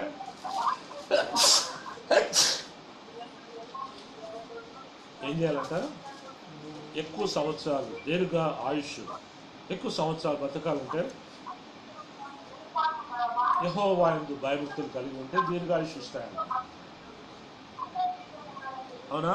యెహోవా యందు భయభక్తులు కలిగి ఉంట దీర్ఘాయువుకు కారణం, భక్తిహీనుల ఆయుష్ తక్కువైపోవును. భక్తిహీనుల ఆయుష్ తగ్గిపోద్దట. యెహోవాకు ఎందు భక్తి చేసే వాళ్ళకు, భయపడే వాళ్లకు ఆయుష్ పెరుగుతుందట. ఏమండి? ఇదే సామెతలు 14:26 చూడండి. సామెతలు 14:26. యెహోవా యందు భయభక్తులు కలిగినుట బహుధైర్యము పుట్టించును. ఏమండి? భయభక్తులు కలిగిన వాళ్ళకి ఏముంటుందంట? బహుధైర్యం ఉంటుందట. మరొక మాట ఉంది, నీతిమంతుల పిల్లలు బహుధైర్యము కలిగి ఉందరు అని ఉంది. నీతిమంతుల పిల్లలు బహుధైర్యము కలిగి ఉందరు అనే మాట ఉంది. ఇక్కడ యెహోవా యందు భయభక్తులు కలిగినట బహుధైర్యము పుట్టించును. ఏ విషయంలో ధైర్యం ఉండాలా అంటే, ఒక మాట చెప్పడం, భయపడకూడదు. భయపడకుండా మరి ధైర్యంగా ఉండాలంటే, భయపడకుండా అప్పు చేయొచ్చా అంటే? భయపడకూడదు కదా. బహుధైర్యం, బైబిల్ కాబట్టి బహుధైర్యము పుట్టించును అని ఉంది. ఈ బహుధైర్యం దేనికి అప్పు చేసేవాడిక? చాలామంది అప్పు చేస్తుంటారు భయమే లేకుండా. ఇప్పుడు నేను అనంతపురం పోతున్నా, మధ్యాహ్నం అక్క నేను మా మేనత్త కూతురికి 2 కొడుకులు, కూతురు. ఒకడు ఎటు పోయాడో తెలియదు, ఎక్కడో ఒక సేట్ దగ్గర పని చేస్తాడంట హైదరాబాద్. ఇంకోడు ఉన్నాడు చిన్నోడు, వాడు డిగ్రీ కూడా పూర్తి చేయలేదు, 15 లక్షలు అప్పు చేశాడు. 15 లక్షలు అప్పు చేశాడు. ఎంత ధైర్యం ఉండేవానికి? ఉద్యోగం లేదు, సద్యోగం లేదు, వెనక ముందు ఆస్తిపాస్తులు ఏమీ లేవు, తల్లిదండ్రులు మరి ఉద్యోగాలు లేవు, తండ్రి రిటైర్ అయిపోయినాడు ఆర్టీసీలో. ఏమండి? కొడుకు 15 లక్షలు అప్పు చేశాడు. ఇంట్లో అమ్మ బంగారు చైను, కమ్మలు అవన్నీ తీసుకుపోయి బ్యాంకులో కుదవబెట్టాడు. ఇంటి కాగితాలు ఉంటే ఆ ఇంటి కాగితాలు తీసుకోపోయి ఎవరికో ఇచ్చి కొన్ని లక్షలు తీసుకున్నాడు డబ్బులు. ఎంత ధైర్యం అండి? ఉద్యోగం లేదు, చదువు లేదు, ఉద్యోగం లేదు, చదువు లేదు, ఎంత ధైర్యం? ధైర్యం అప్పు చేసేదానిక? చెడ్డ పనులు చేయడానికే ధైర్యం? ఇతరులను చంపడానిక? యెహోవా బైబిల్ వారికి బహుధైర్యం పుట్టింది. అసలు యెహోవా భయభక్తులు అంటే ఏం చెప్పుకున్నాం? యెహోవా భయభక్తులు కలిగి ఉంటే చెడుతనమును అసహించుకున్నటయే. కాబట్టి అలాంటివి ఏమీ చేయకూడదు. బహుధైర్యము దేవుడు ఇస్తాడు. దేనికి వాడాలా బహుధైర్యం? మంచి వాటికే. బైబిల్ ఏముంది? ప్రేమ విషయంలో తప్ప ఎవరికి ఏమీ అచ్చి ఉండొద్దు అని ఉంది. అంటే బాకీ చేయొద్దు. దేంట్లో రుణపడి ఉండొచ్చు అంటే ప్రేమ విషయంలో తప్ప.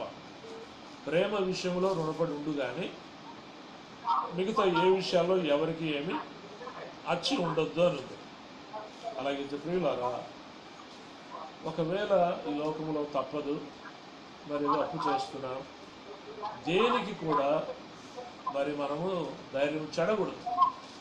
బహుధైర్యము కలిగి ఉండాలి ప్రభులో. దానికి యెహోవా భయభక్తులే మూలం. కాబట్టి దాని కిందే ఉంది చూడండి, యెహోవా బైబిల్ కలిగి ఉంట బహుధైర్యం పుట్టించును, అట్టి వారి పిల్లలకు ఆశ్రయ స్థానం కలదు. వాళ్ళ పిల్లలకు ఆశ్రయం ఉందంట. వాళ్ళ పిల్లలకు ఆశ్రయం ఉంది అంటే వాళ్ళ పిల్లలకు సేద తీర్చుకుంటారు. వాళ్ళ పిల్లలకు ఏమీ కొదవ ఉండదు. వాళ్ళ పిల్లలను ఆదుకుంటాడు దేవుడు. ఎవరి పిల్లల్ని? యెహోవా యందు భయభక్తులు కలిగి ఉన్న వారి పిల్లలను. ఏమండి? సామెతలు 14, అదే ఇదే 14:27 చూడండి. దాని కిందే యెహోవా యందు భయభక్తులు కలిగి ఉంట జీవపు ఊట. అంటే ఊట అంటే అర్థమైంది కదా. జీవపు ఊట అంటే జీవము సమృద్ధిగా ఉంది. ఎవరిలో?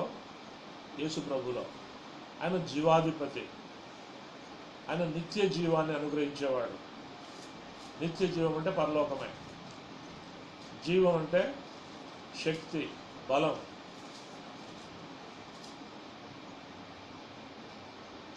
నీతిమంతులు ముసలితనమందు కూడా వారు సారము కలిగి పచ్చగా ఉంటున్నాను. యెషయా గ్రంథంలో నీతిమంతులు ఏమండి ముసలితనమందు కూడా వారు సారము కలిగి పచ్చగా ఉంటున్నాను. అలాగైతే ఆ సారం అనే మాట ఉందిగా, జీవం అంటున్నా నేను.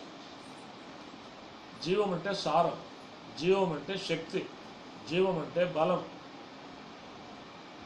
బైబిల్లో మరి ప్రభుని గురించి పునరుత్థాన జీవం పొందినవాడై అని ఉంది. సమృద్ధిన జీవం గలవాడు, పునరుత్థాన జీవం కలిగిన వాడు యేసుక్రీస్తు ప్రభు. అలాగైతే ప్రభువులో ఉన్న జీవము, ఆయన జీవాధిపతి, నిత్య జీవం కూడా అనుగ్రహించేవాడు. ఆ జీవము మనుషులేకి వస్తుందట. ఎట్లా వస్తుందో ఒక ఊటలాగా వస్తుందట. ఎవరిలేకి? యెహోవా యందు భయభక్తులు కలిగినట జీవపు ఊట. యోహాను రాసిన మొదటి పత్రిక 1వ అధ్యాయం 2వ వచనం చూడండి. యోహాను రాసిన మొదటి పత్రిక 1వ అధ్యాయం 2వ వచనం.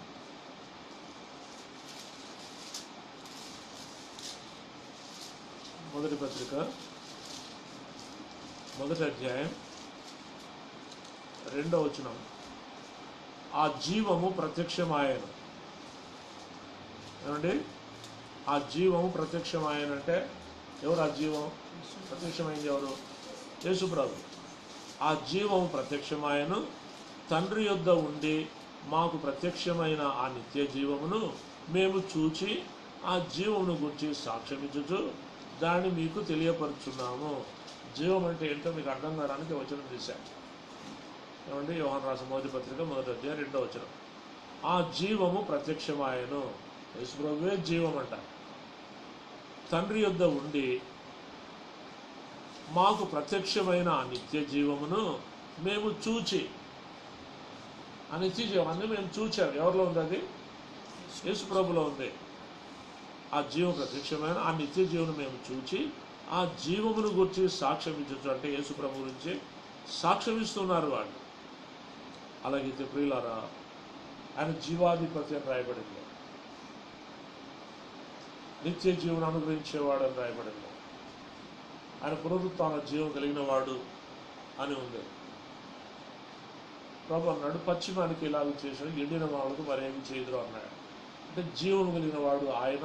మనం అందరం కూడా నిర్జీవమైన వారం, మనలో జీవం లేదు. కొంతమంది పెద్దోళ్ళు ముసలోళ్ళు ఉంటే, పాత ముసలోళ్ళు ఇంట్లో వాళ్ళని రే చచ్చినోడా లేరా అంటారు వాళ్ళు. ముసలోళ్ళు, పాత ముసలోళ్ళు అయితే మా జేజీ అనేది నన్ను, రే చచ్చినోడా, ఎంత అయింది పొద్దు, టైం ఎంత అయింది, చచ్చినోడా లేరా, లే చచ్చినోడు కాదు బతినోడు కాదు వీడు అని వాళ్ళు అంటారు. అంటే నిజంగా చచ్చిపోయినామా అంటే లేచేదానికి ఏం కావాలా? శక్తి కావాలి, జీవం కావాలి. లేదు అని. లేచేదానికి ఏం కావాలా? ఇప్పుడు ఇటువంటి రేపు లేవాలంటే పైకి ఏం చేయాలా? జీవం కావాలి, శక్తి కావాలి నాకు. అవునా? అలాగే అయితే జీవాధిపతి ఆయన.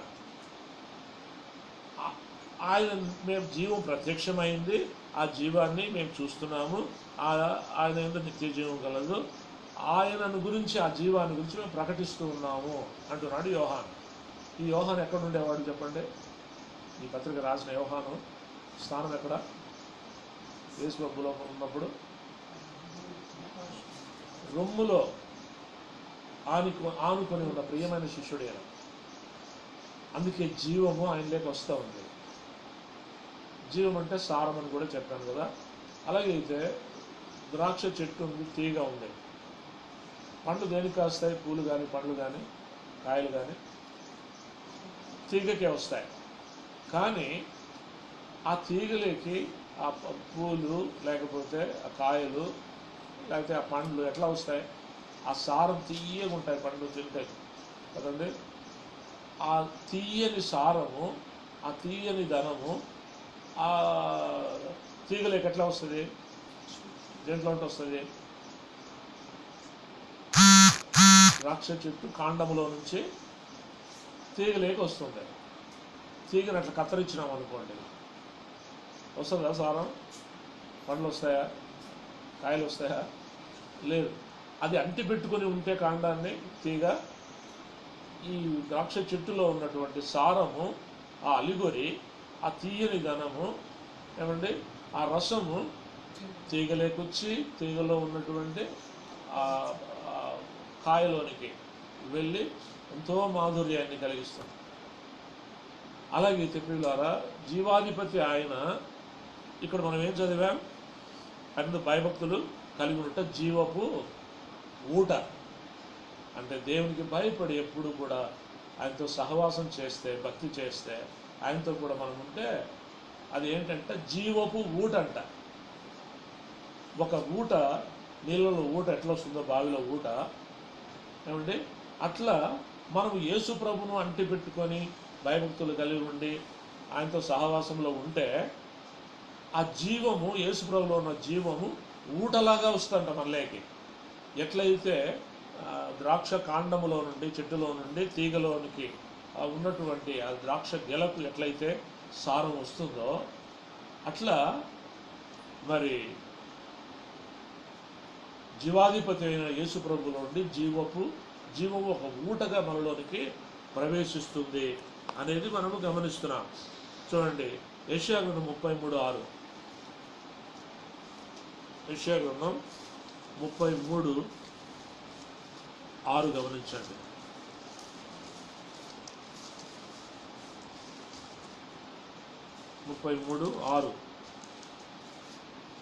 నీ కాలములో నియమింపబడినది స్థిరముగా ఉండును, రక్షణ బాహుల్యమును బుద్ధి జ్ఞానము సమృద్ధియు కలుగును. తర్వాత చదవండి అందరూ. యెహోవా భయము వారికి ఐశ్వర్యం. యెహోవాకు భయపడితే ఏమిస్తాడంట? ఐశ్వర్యం ఇస్తాడట. అబ్రహాము కాలంలో, అబ్రహాము తరములో అబ్రహాము కంటే ఐశ్వర్యవంతుడు ఎవరు లేరని చెప్పుకున్నాను. ఎందుకు?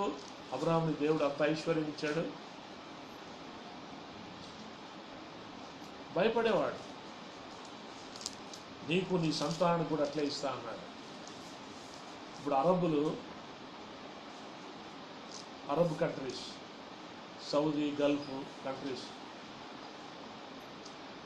అబ్రహాము యొక్క భార్య హాగరు పుట్టిన ఇష్మాయిల్ సంతానం వాళ్ళు.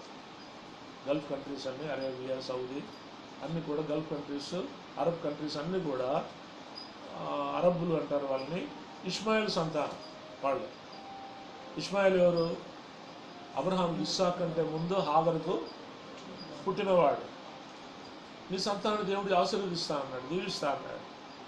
చూసారా, ఈ రోజు వరకు కూడా అరబ్బులు తవ్వుతే ఏమొస్తుంది? పెట్రోల్. తవ్వుతే ఏమొస్తుంది? డీజిల్. తవ్వుతే ఏమొస్తుంది? కిరసనాయిల్. తవ్వుతే ఏమొస్తుంది? గ్యాస్.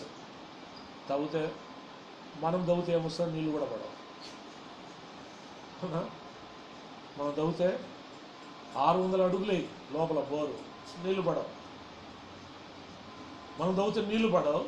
కానీ అబ్రహాము సంతానం, ఇష్మాయిల్ సంతానం అని అరబ్బులు తవ్వుతే ఏమొస్తుంది? పెట్రోల్. తవ్వుతే ఏమొస్తుంది? డీజిల్. ప్రపంచానికి అంతటికి సప్లై చేస్తారు డీజిల్, పెట్రోల్. వాళ్ళకి ఆపేస్తే నా స్కూటర్ తిరగదు, ఏ కారు తిరగదు, ఆర్టీసీ బస్సు నడవదు. వాళ్ళకి బిగిస్తే ఇయ్యమంటే అంటే ప్రపంచానికే దీవెనకరంగా ఉన్నారు. ఎంత రిచ్ కంట్రీస్ అరబ్ కంట్రీస్. చాలామంది మన వాళ్ళు, ఆడవాళ్ళు, మగవాళ్ళు గల్ఫ్ కంట్రీస్ పోతున్నారు డబ్బు సంపాదించుకొని రావాలని, బంగారు బిస్కెట్లు సంపాదించుకొని రావాలని. ఒక సంవత్సరం పోయి పని చేసి బంగారు బిస్కెట్లు సంపాదించుకొని రావాలని. చూసారా, ఇక్కడ నుండి పోయే వాళ్ళకే బంగారు బిస్కెట్లు దొరుకుతాయడా? ఆడున్న వాళ్ళు ఎంత సంపన్నులు. యెహోవా యందలి భయము వారికి ఐశ్వర్యం. అలాగే ఎవరు భయపడ్డారు? అబ్రహాము, ఇష్మాయిలు తండ్రి భయపడ్డాడు కాబట్టి ఆయనకు వాగ్దానం ఇచ్చాడు, ఆశీర్వాదం ఇచ్చాడు కాబట్టి సంతానం ఇప్పుడు అనుభవిస్తుంది ఐశ్వర్యాన్ని. ప్రసంగి 8:12 చూడండి. ప్రసంగి 8:12. ఇంకా 2 వచనాలు చూసి నేను ముగిస్తాను. ప్రసంగి 8:12. ఏముంది?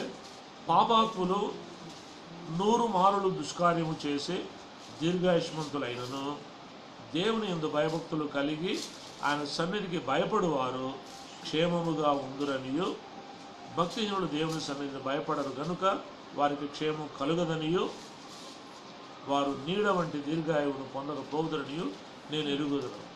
ఈ గొప్ప మహాజ్ఞాని ప్రపంచంలో సమస్తాన్ని రీసెర్చ్ చేసి తెలుసుకున్నవాడు రాస్తున్న మాటలు ఏంటంటే, పాపాత్ములు 100 మారులు దుష్కార్యము చేసి దీర్ఘాయుష్మంతులైనను దేవుని యందు భయభక్తులు కలిగే మాట చదవండి. దేవుని యందు భయభక్తులు కలిగి ఆయన సన్నిధికి భయపడువారు ఏమండి క్షేమముగా ఉందరు. ఏమండి? దేవుని యందు భయభక్తులు కలిగి ఆయన సన్నిధికి భయపడువారు. ఇప్పుడు మనం ఆయన సన్నిధిలో కూర్చున్నాం. ఆయన సన్నిధి అంటే భయం ఉండాలి మనకి. మన ఆలోచనలు ప్రభు మీదే ఉండాలి, మన తలంపులు ప్రభు మీదే ఉండాలి, మన హృదయం అంతా కూడా ప్రభు భక్తితో భయంతో నిండుకొని ఉండాలి. ఆయన సన్నిధి అంటే భయపడాలి. దేవుడు మన మధ్య నామం పేరిట ఎక్కడ 2-3 కూడి ఉందరో నేను వారి మధ్యన ఉందని అన్నాడు. ఆయన ఉంటే ఏముండాలి? మనం అందరికీ ఆయన ఉన్నాడని భయం ఉండాలి. అది ఇక్కడ చెప్తుంది. ఆ దేవుని యందు భయభక్తులు కలిగి ఆయన సన్నిధికి భయపడువారు క్షేమముగా ఉందరు. ఆయన సన్నిధికి భయపడితే వస్తారు అందరూ మందిరానికి. ఏమండి?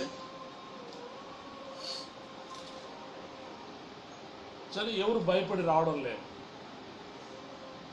భయంతో ఎవరు వస్తున్నారు చెప్పండి? చాలాసార్లు మన మందిరానికి వస్తున్నారు కొంతమంది, అట్లా విహారయాత్రలాగా చూస్తాం ఎట్లున్నారు అందరూ, లేకపోతే ఒకసారి చూసిపోదాం అందరినీ, లేకపోతే నేను నా టీవీని, నా లావు, నా ఎత్తు, నా బలమును, నా వాచ్ను, నా కొత్తది ఐకాన్ సెల్ ఫోన్ను చూపించి, లేకపోతే నా మంచి చీరను చూపెట్టి వద్దామన్నట్టు వస్తున్నారు చాలామంది. భయముతో భక్తి చేస్తూ రావడం లేదు మందిరానికి ఎవరు. చాలామంది యవనస్తులు అట్లొచ్చి కూర్చొని 10 నిమిషాలు మళ్ళీ వెళ్ళిపోతారు.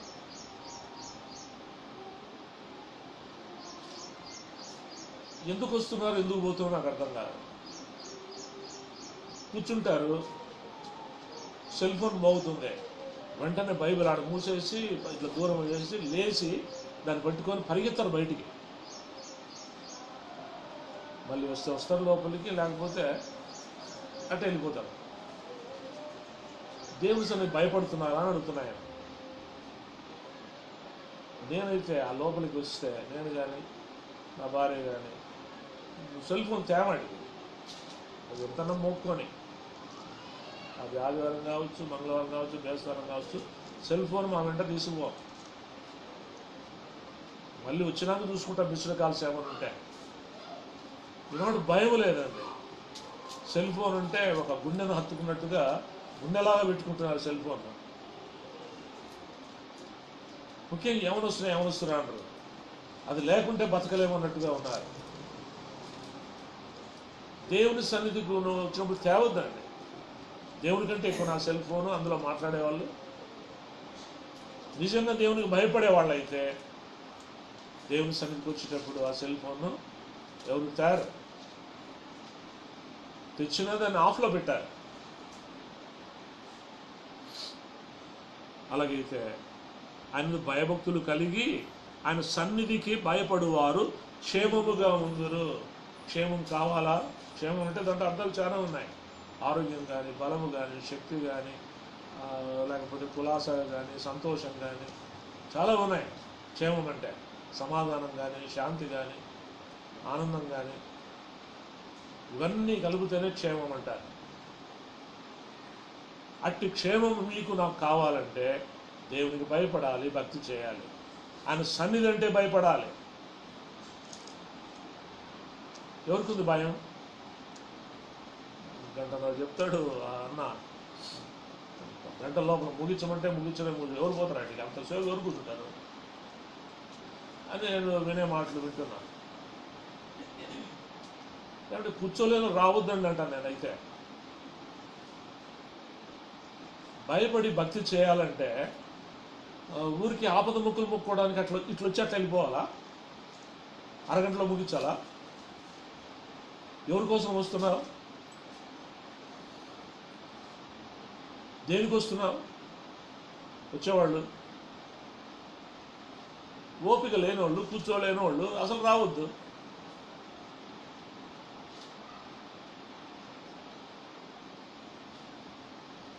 అరగంటలు చెప్పులేప్ప చాలు, 40 నిమిషాలు లేదు చెప్పులేప్ప చాలు అంటారు. అదేంటంటే భక్తిహీనతతో ఉన్నటువంటి మాటలే.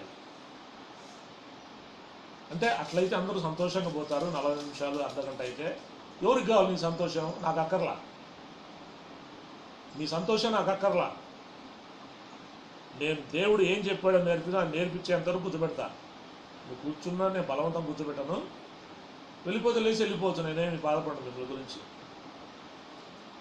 ఎవరు అర్జెంటు పని వెళ్ళిపోవచ్చు, పోకపోతే భర్త కొడతాడు అనుకో. ఇంతసేపు ఆడే కూర్చొని ఎట్లా అన్నం పెట్టవా నాకని. పోండి, త్వరగా పోండి.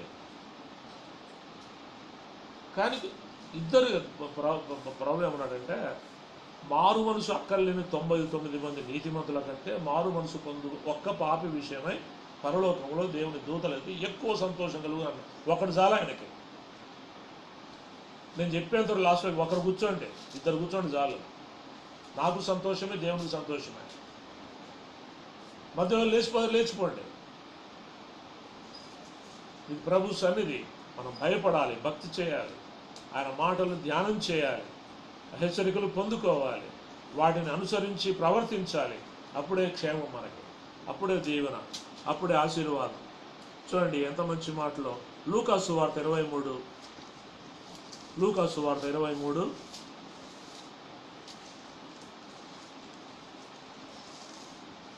లూకాసు సువార్త 23:40 వచనం చూడండి. లూకాసు సువార్త 23:40. అయితే రెండవ వాడు వారిని గద్దించి, నీవు అదే శిక్షా విధిలో ఉన్నావు కనుక దేవునికి భయపడవా? ఏమంటే యేసు ప్రభు మధ్యలో ఉన్నాడు, అటు ఇటు ఇద్దరు దొంగలను సిలువేశారు, ముగ్గురు ఉన్నారు. ఒక దొంగ మరొక దొంగను ఏమంటున్నాడు, నీవు నా అదే శిక్షా విధిలో ఉండి దేవునికి భయపడవా అంటే ఈ మాట పలికేవాడు ఏముంది? భయం ఉంది వానికి. అవతల వాడికి భయం లేదు.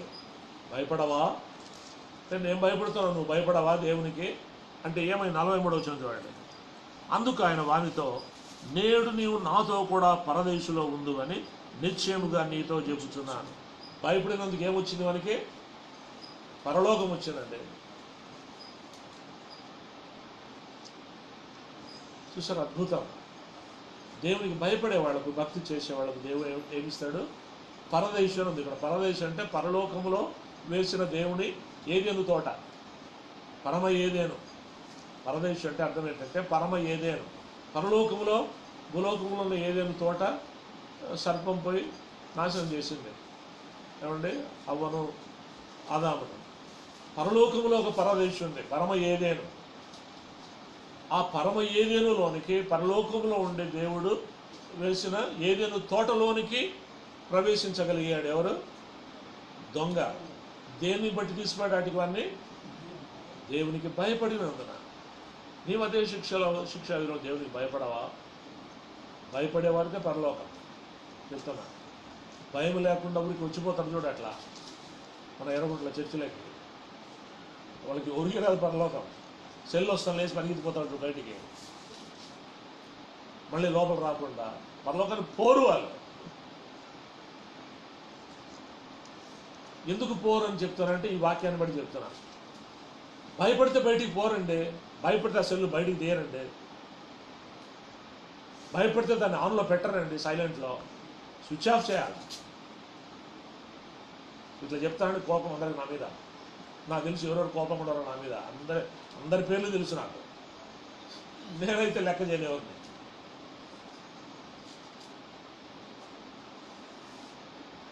ఎవరు రాకుండా, లేకపోతే నన్ను రాకుండా చేసినా పర్వాలే చర్చికి, లేకపోతే మీరు రాకుండా మానేసిన పర్వాలే. నేను చెప్పేదే.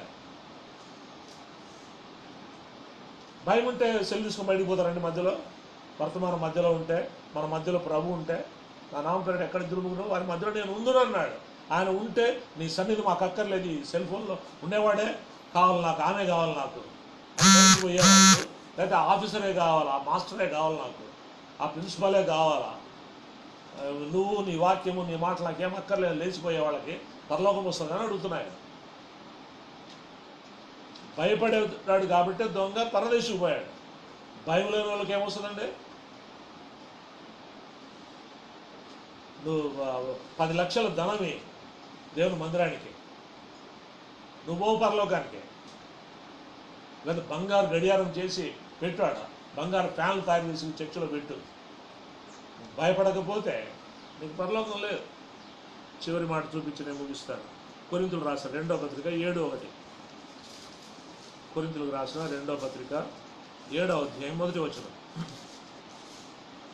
ప్రియులారా, మనకు ఈ వాగ్దానములు ఉన్నవి గనుక దేవుని భయముతో పరిశుద్ధతను సంపూర్తి చేసుకొనొచ్చు శరీరమునకును ఆత్మకును కలిగిన సమస్త కల్మషము నుండి మనల్ని పవిత్రులుగా చేసుకుందాము. చదవండి వీలైతే అందరు గట్టిగా. ప్రియులారా, మనకు ఈ వాగ్దానములు ఉన్నవి గనుక దేవుని భయముతో, ఏం భయముతో? కుక్కకు భయపడతాం, దోమకు భయపడతాం, ఆఫీసర్ భయపడతాం, అది కాదు, ఆ భయం కాదు. ఏమండి? దేవుని భయముతో పరిశుద్ధతను సంపూర్తి చేసుకొనుచు శరీరమునకును ఆత్మకును కలిగిన సమస్త కల్మషము నుండి మనల్ని పవిత్రులుగా చేసుకున్నాము. చూసారా? దీన్ని బట్టి ఎన్నైనా నేను వచనాలు తీయచ్చు, నాకు తెలిసినట్టు. కానీ ఇంతటితో నేను ముగిస్తున్నాను. భయము కలిగి ఎట్లా ఉండాలంట? ఆత్మలోను శరీరములోను పరిశుద్ధంగా ఉండాలంట. మేము భయపడము, మేము విచ్చలవిడిగా జీవిస్తాము అని అంటే నీకు పరలోకం లేదు. ఏమి వేరే అడ్జస్ట్మెంట్స్ ఏమీ లేవు, వేరే వెసులుబాట్లు ఏమీ లేవు. అయితే యువతల లేకపోతే అవతలంతే, మధ్యస్థం ఏమి లేదు. దేవునికి భయపడి, దేవుని భయం కలిగి ఉంది మనము ఏం చేయాలంట? సమస్త కల్మషము నుండి మనం పవిత్రులుగా చేసుకుందాము. సమస్త కల్మషం అంటే శరీరముకు మరి కల్మషం ఉండకూడదు, ఆత్మకు కూడా కల్మషం ఉండకుండా మనము జీవించాలి. క్రైస్తవం పరిశుద్ధులం. ఇట్లా ఉండడానికే, ఉండాలని నేర్చుకోవడానికి మీటింగ్. దేవుడి వాక్యం దీవించును గాక. ప్రార్థన చేసుకుంటాం.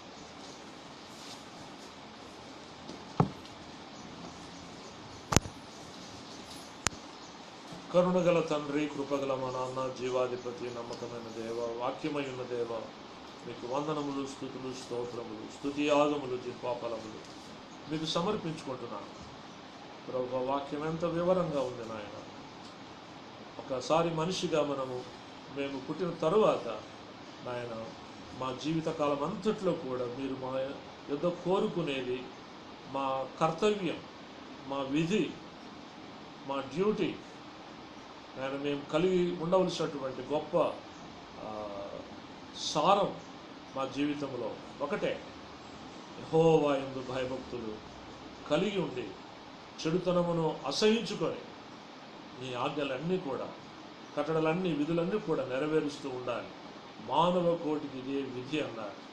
కనుక ఈ ఒక్క ముక్క మా మనసులో ఉంచుకొని మా భవిష్యత్తును ఈ వాక్యం మీద కట్టుకోవడానికి సహాయం చేయమని, మమ్మల్ని అందరినీ కూడా, ఈ వాక్యమును వింటున్న వారందరూ కూడా నాయన మా తండ్రి, ఈ వాక్యములో వ్రాయబడిన క్షేమము, మేలు, దీవెన, ఆశీర్వాదం, ఐశ్వర్యం ఏమేమి ఉన్నాయి అవన్నీ కూడా పొందుకునే ధన్యతలోనికి, కృపలలోనికి నడిపించుమని, సహాయం చేయమని, మమ్మల్ని అందరినీ కూడా ఆయన నిండారులుగా మీ చేతులెత్తి దీవించి పంపమని యేసయ్య అతి శ్రేష్టమైన పరిశుద్ధ నామములో స్తుతులు చెల్లించి ప్రార్థిస్తున్నాము తండ్రి. ఆమేన్. కూడిక ముగిసింది. అందరికీ ప్రేమ వందనాలు. తిరిగి ప్రభు చిత్తమైతే బేస్తవారం మరి ఇట్లే లైవ్లో కలుసుకుందాం. బైబిల్ స్టడీ బేస్తవారం సాయంత్రం 6 గంటలకి. క్షమించండి, 6 గంటలకే, బేస్తవారం 6 గంటలకు మనం కలుసుకుందాం.